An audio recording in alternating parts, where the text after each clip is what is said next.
you know when you get the Marines and they have to like strip a gun and put it back together with blindfolded? Hey everyone, thanks for allowing me up real quick here. I was trying to figure out why it wouldn't let me request for a while there, but I had the microphone, the permissions were off, but finally fixed it. I just have a simple question for you guys, if you guys don't mind. So I'm in the middle. I recently received another cold wallet, the COLDCARD Q, right? And I set it up and everything. Everything's good. But then I was watching one of BTC Sessions videos, and it said to upgrade the firmware. Now I'm trying to use the air gap method, and I use a Windows computer. But when I put in the SD card, which is a 64 gig, which they say to use one 64 gig or before, when I drag the file and then I try to put it into the COLDCARD, it doesn't read it. It's not working. Yeah. So 100%. I know exactly what's going on because I've made this mistake several times beforehand. The issue is the formatting of your SD card. Now, I don't have the queue in front of me, so I'm going to have to kind of go roughly off memory. I believe it's under Advanced Tools. So if you throw the SD card first into your COLDCARD, head down to Advanced Tools, and then scroll down, it's going to give you the option to format the SD card, and it's going to set it up in the way that it's looking to read it from.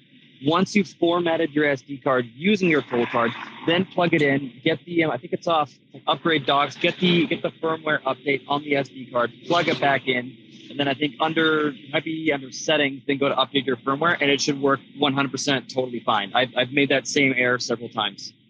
Got it. It's been a challenge the past like 3 days trying to figure it out, and finally the space definitely worked out. I appreciate you guys. Not a problem. That was a very good question. Sometimes weird stuff like that happens, and it's good to have someone that knows that. 100%, and especially like you guys have been saying, it's always a learning curve, right? Like it's always a mission. You're always on in that endless rabbit hole.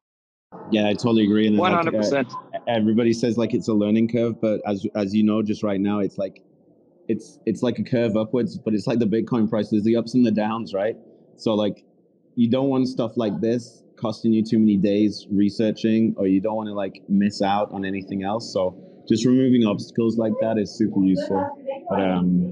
But yeah, quick fix as well, by the way, Nate, straight on it. This is what we love, man. Like he's like, I know he's not in front of a screen, he's not in front of a queue, but he knows that memory. He knows the menus and everything. This is why we're doing business with these guys. He can navigate any device blinds, man. It's like, you know when you get the Marines and they have to like strip a gun and put it back together with blindfolded?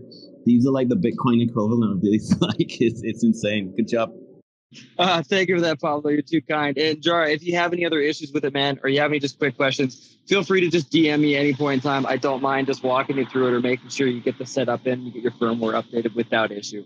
Much appreciated. Yeah, definitely during these times where the fees are low, right? To consolidate. I want to make sure everything's set, because my other question was going to be like, is it okay for me just to consolidate and not update the firmware, right? Just leave it. What would happen?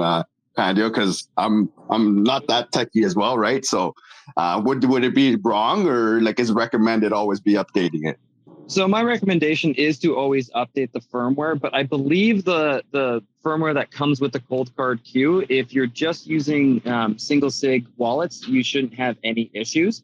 I do believe there was some requirements for using the BBQR that had to make it into the update, and I think offhand too, it might have been related specifically to multi-sig setups. But if you're doing just a simple single sig and you're using an SD card, you shouldn't have any issues. But I would recommend that you update the firmware.